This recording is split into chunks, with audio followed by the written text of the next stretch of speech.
Hello and welcome to another update video about silver. So this is still the wave count from the last video, hasn't changed at all, and actually it has worked out nicely, I would say. But let me just draw the fips here to the right hand side. Okay, so yeah, the idea was that we're now exploring the idea that the wave 2 obviously bottomed here on the 22nd of June. I think I pretty much, well, I didn't confirm it in the last video, but I said, look, we are following that now, and as long as price holds the 23.77 level, which it hasn't broken yet, is far away from that at the moment, the focus can be on higher, and price can develop here a pattern, an impulsive pattern in the larger third wave. I haven't completely mapped this out, but the idea is we can focus on higher as long as we're holding 23.77.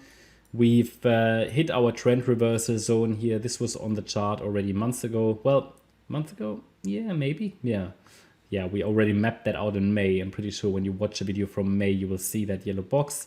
Price did get into it, hit the golden ratio, and reversed. So that's all looking good so far. We only have 3 waves up at the moment.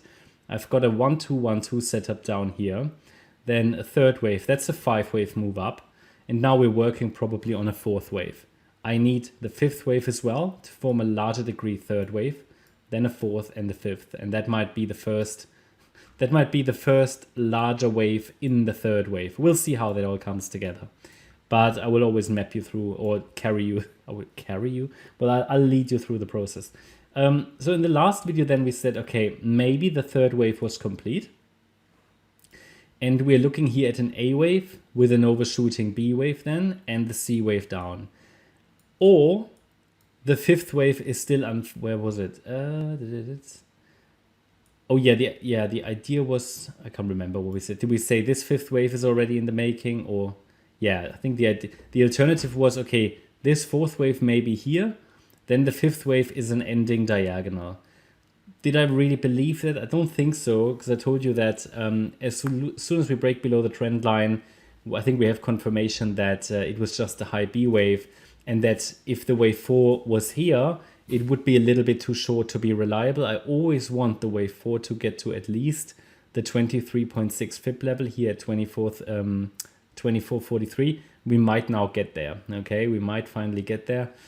So yeah, anyway, it broke now, so I think we are currently doing the wave 4 pullback before we move higher in a 5th wave, circle wave 5 of larger wave 3. It's also coming down quite strongly, so that all adds up to the idea it could be a C wave. Now, we need to be careful because if it is an ABC structure in wave 4, then the overshooting B wave can lead to a situation in which the C wave will be sort of short, okay? Because the B wave was so high, the C wave needs to be very long to reach the support area. But to be honest, because we are now touching basically the floor here of this wave A, we're basically forming a potential double bottom here. These rarely hold. So I assume we go down lower now. And that would be the more frequent pattern, a so-called expanded flat, where the A wave is a 3-wave move. The overshooting B wave forms a correction, obviously.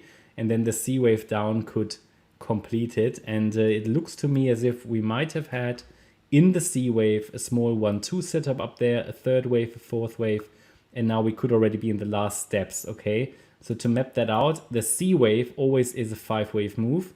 So it might be 1, 2, 3, 4, and the 5th wave here as an ending diagonal. That's certainly a possibility. Let's see if that plays out next week.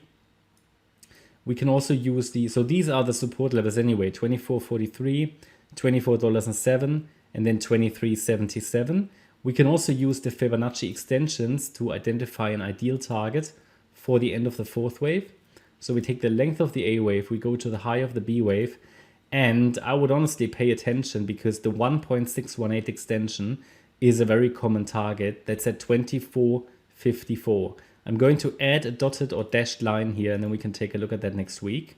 Now, obviously, the market has, moved into the weekend. And what you say the theoretical maximum for such an expanded flat is the 2.618 extension that's here at $24.10. So that would be another level to watch. That's actually overlapping with the 38.2 Fib level at $24.07. So yeah, so from that point of view, looking at the targets, it shouldn't really go close to the 50% Fib level. We'll see. It would be quite a deep retracement anyway. So I assume that somewhere between basically now and $24.07, price should turn around if this is the correct wave structure. That's what we need to be looking for next week. I hope you liked the update. If you did, please hit the like button, leave a comment and subscribe. And if you really like the content, then please check out the channel membership. Thanks a lot for watching. Bye bye.